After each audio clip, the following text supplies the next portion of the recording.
some people, in order to cover it up, shave the whole head. So that nobody knows whether the person has hair or not. So we do all sort of things to hair. And this hair, suppose you return from your hair specialist after making it so beautiful, and you start eating soup, one of the hair from the head falls into the bowl of soup. What you do? You throw away the whole bowl. When it was on the head, it is beautiful. When it falls into the soup, it is ugly. Here it is beautiful, here is repulsive. So, when we are mindful, it doesn't matter whether it is on the head or in the bowl of soup. It is just here. So, this is how Buddha wanted us to use this practice, this meditation. See, this simile is a very, very important simile. Here he gave the list of grains. Somebody looks at the grain, they identify grains exactly as they are, without any emotional reactions. No emotional reactions. This is always the Buddha's way of teaching. Don't do anything in addition to what it is. You got to know exactly as it is. That is the purpose of this meditation, not to think that the body is ugly or beautiful or anything other than what it is. We want to know, Buddha wanted us to know, to gain yatha bhuta jnana darsana. Yatha bhuta jnana darsana means knowledge and vision of things as they exactly are, without any embellishment, any emotions, anything other than as they really are. That is why he used this particular simile of grains to illustrate it very clearly. So now this can be divided into two sections. First part is earth element, first 19 part, and the other 12 parts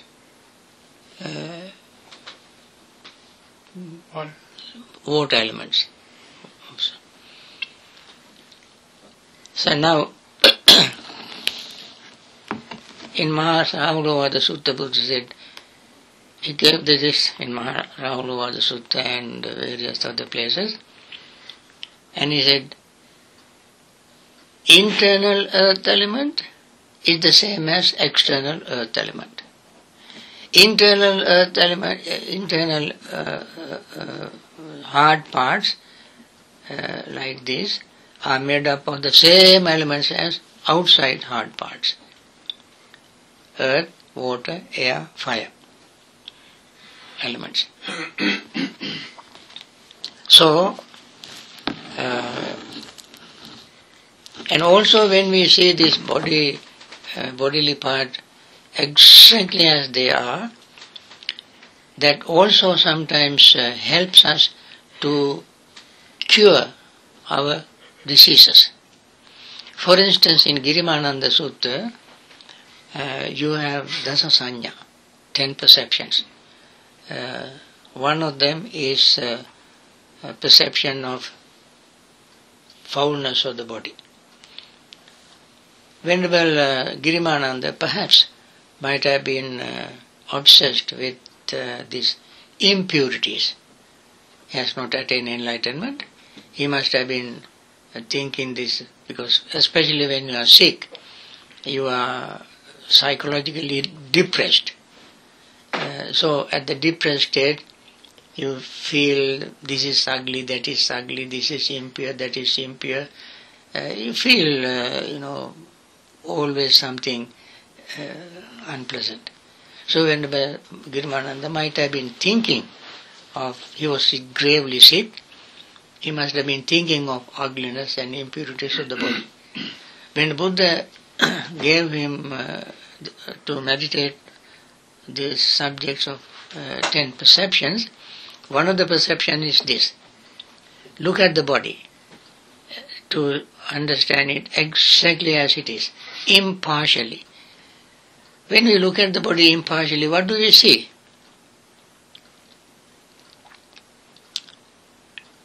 Impermanent. As we mentioned this morning, getting old, getting sick, eventually die. This is not I, this is not mine, this is not myself.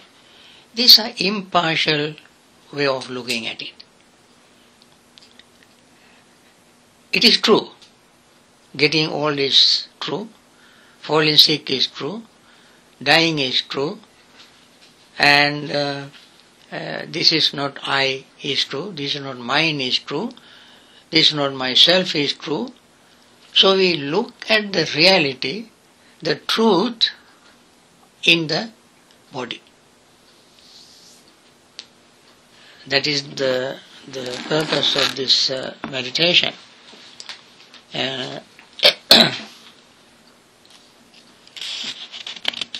So the chorus, so to say, repetition is the same. Iti ajjattang va kaya kayanupasivet, bahidha va kaya kayanupasivet, and so on. Thus he meditate on the body internally.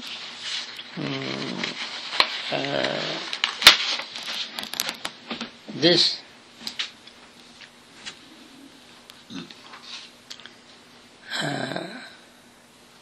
he dwells contemplating the body externally. He dwells contemplating the body internally, and he dwells contemplating the body in both internally and externally. Or as he dwells contemplating in the body, its nature of rising and dwelling in the body, its nature of both rising and falling, and so forth. Repeat the same thing as before.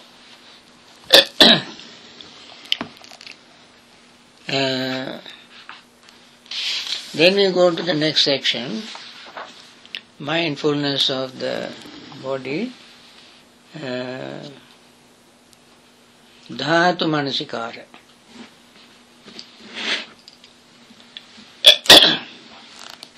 Elements.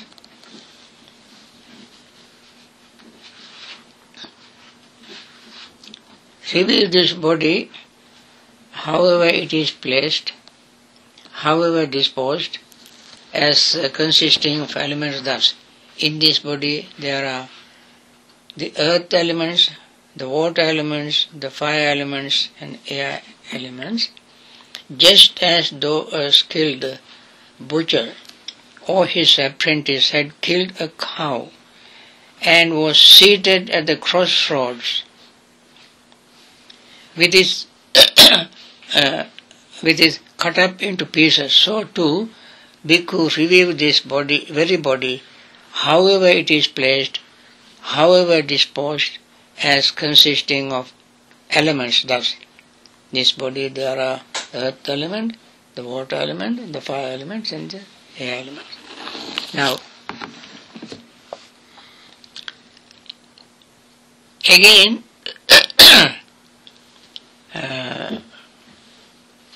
in those days, India, killing cows seems to be a very popular thing, common thing. That is why Buddha used this simile as rather than cutting a goat or chicken or something. Anyway, when a butcher kills a cow, cuts him up into pieces and starts selling, before he lead the cow to the abattoir or cutting place, he leads the cow after butchering it, cutting it into pieces. He does not sell a cow. He sells beef. The name changed. Just like grape dry, you call raisin. Plum dry, you call prune. Huh? Like that, one day when I was Sweden, some Iranian children, high school children, drove me to their school, and on the way, one of them asked me, "Do you eat pigs?" I said, "I don't eat pigs." "Do you?" I asked them, "Do you?" I know that they are Muslim children. Then I asked them, "Do you?" They said, "We eat anything." They did not know the difference between pigs and pork. So anyway, when the butcher, after slaughtering a cow and selling beef, he does not sell a cow. He sells beef. Name changed. Now, similarly, when we divide the body into parts, what do we see there? Earth element, water element, air element, and fire elements. Now, body concept is gone. They are also bodies, of course. Even tiny little part is a body according to modern scientific research. Even every cell is living organism. They say they have its own memory, its own brain, its own, reproduction and so forth and so on. I don't know about those things, but they say so. Similarly, even when we divide the body into various parts, they are still a part of the body.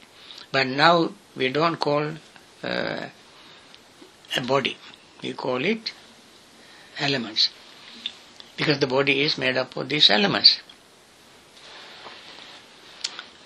How can meditators use this? The elements.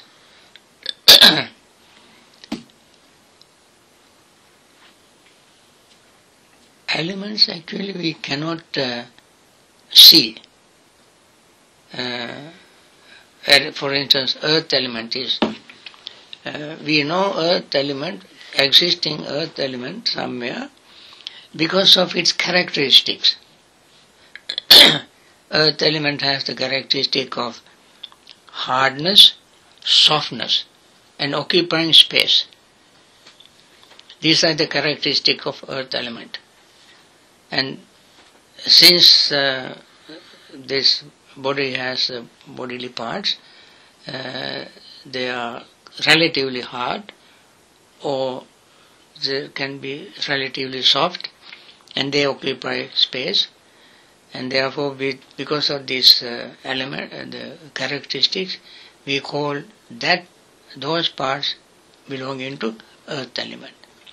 Similarly, water elements has the characteristics of cohesiveness, or bringing things together, holding things together, like you see dry cement and sand will not hold together without putting water.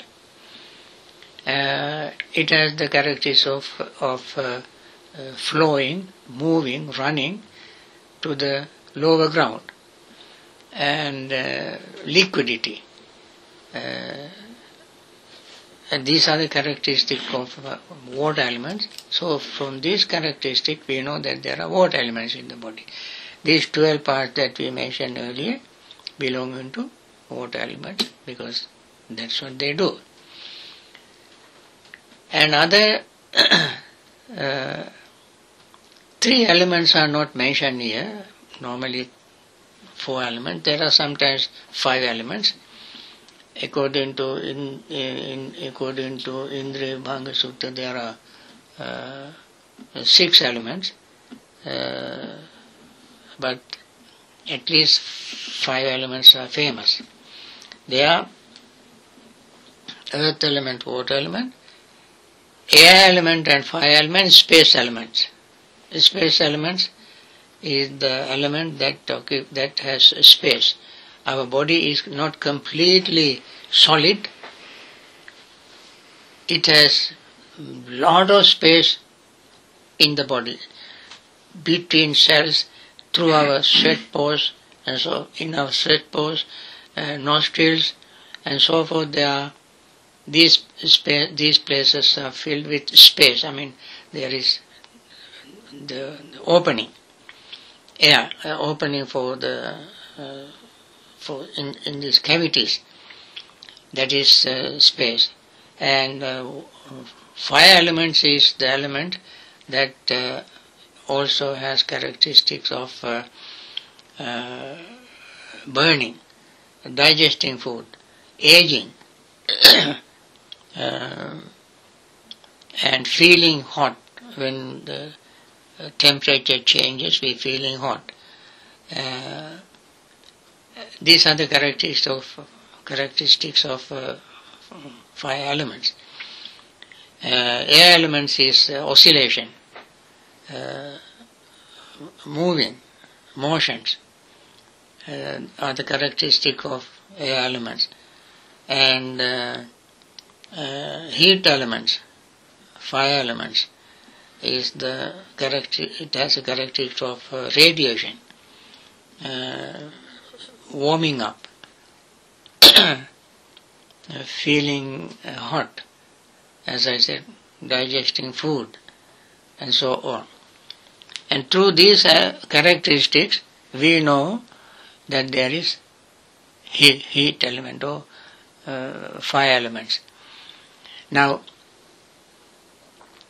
even these elements with these characteristics are not permanent. They all are changing. Earth element is changing, fire element is changing, water element is changing, air element is changing, space element is changing because of the thing that is occupied in the space.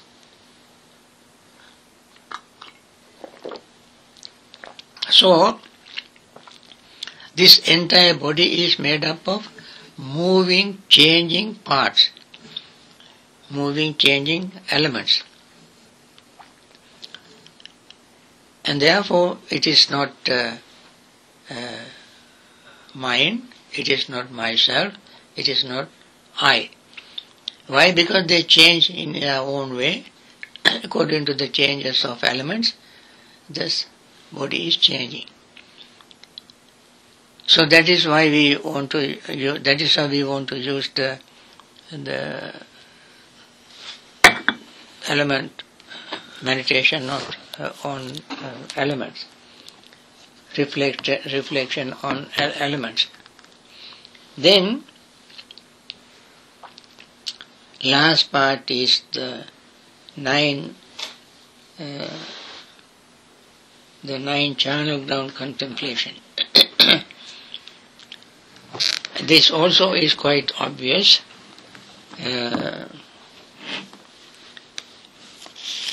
I think this very important subject, although we don't think of it very mindfully, carefully, contemplating on the 9 stages of decomposing body is quite popular subject in the Buddha's time, because and then it was also easy for them to use the decomposing body to practice meditation, because the bodies were available. Unlike today, they dispose the bodies in the charnel ground. Sometimes they burn, sometimes they let the bodies be eaten by animals. birds, insects, all other carnivorous predators. Therefore, it was very easy for the meditators to spend times in charnel grounds and meditating on them, seeing them decomposing. First, now, these days, the Buddha used very practical terms to explain this, because dead bodies are not available everywhere and all the time. Now, those days they were available readily. Nowadays they are not available unless you go to a mosque and be friendly with, what you call pathology undertakers, and use pathologists and so forth to be friendly with them. Otherwise you cannot see them. Unless you are a medical student, every meditator cannot be a medical student. So they have to use some other technique. So Buddha said, as if Sayyathapi bhikkhave. Bhikkhu Sayyathapi passeya. As if, the translation is, though he were to see a corpse thrown aside in a charnel ground. So, in meditation, you are sitting, this is the meditation that we can practice at home, in a cemetery, in a kuti, under a tree or anywhere, so long as you visualize, imagine a dead body, starting with your own body, without emotions, without emotional reactions. Up to this point, we have seen the body as a breathing body, then we saw the moving body, then we saw the body with the clear comprehension, first anapana, then postures, then comprehension, that is activities, various activities, and then we saw the parts of the body, 32 or 31 parts of the body, and then we came to the practice on 4 elements, 5 parts. As we move on with these parts, we have seen the body is changing. It has this part, that part, and they all are made up of elements and so forth. We see the entire body impartially. The breath is, we look at the breath impartially, we look at the movement impartially, postures impartially, we look at the activities impartially, and so forth. We come to this level. Then, in order to complete the practice of mindfulness of the body, Buddha included this. And after all these activities and so on and so forth, we come to a last stage of life. That is how this body ends. In many traditions, this is where a lot of mystic ideas, superstitions added to this part. They added all kind of superstitions, mysteries, especially associated with religious beliefs, and also belief in a permanent substance called soul. Recently, somebody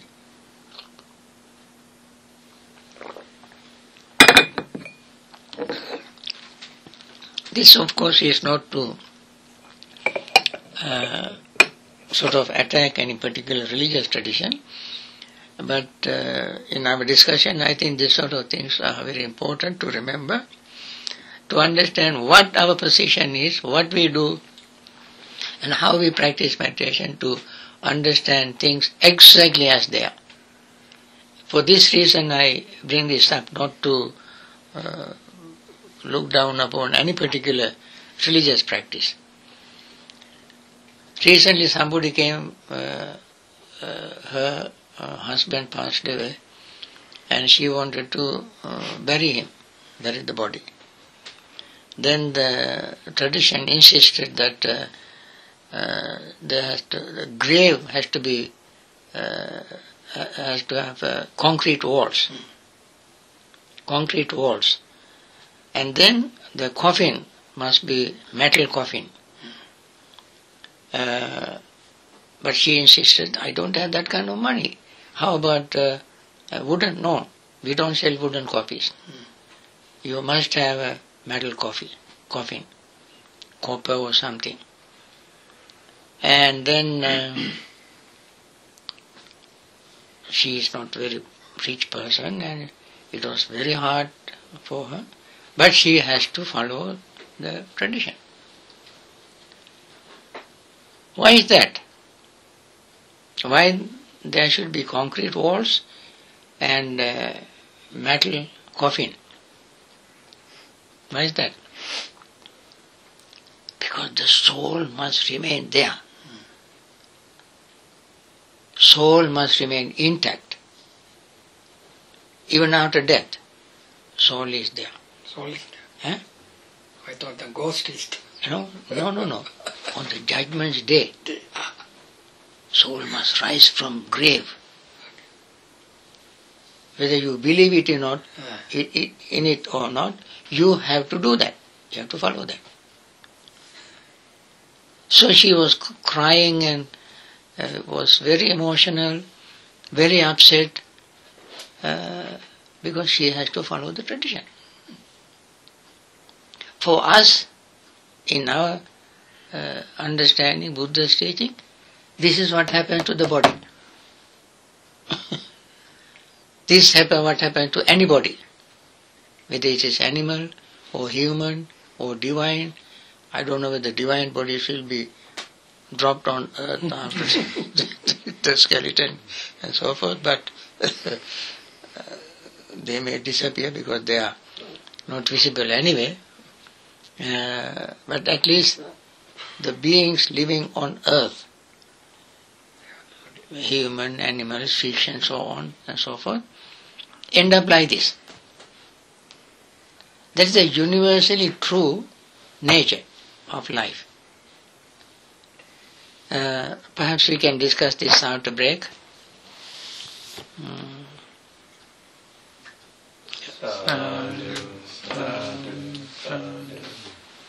Bhante, just as an aside, I have a question. With that one woman with the coffin restriction.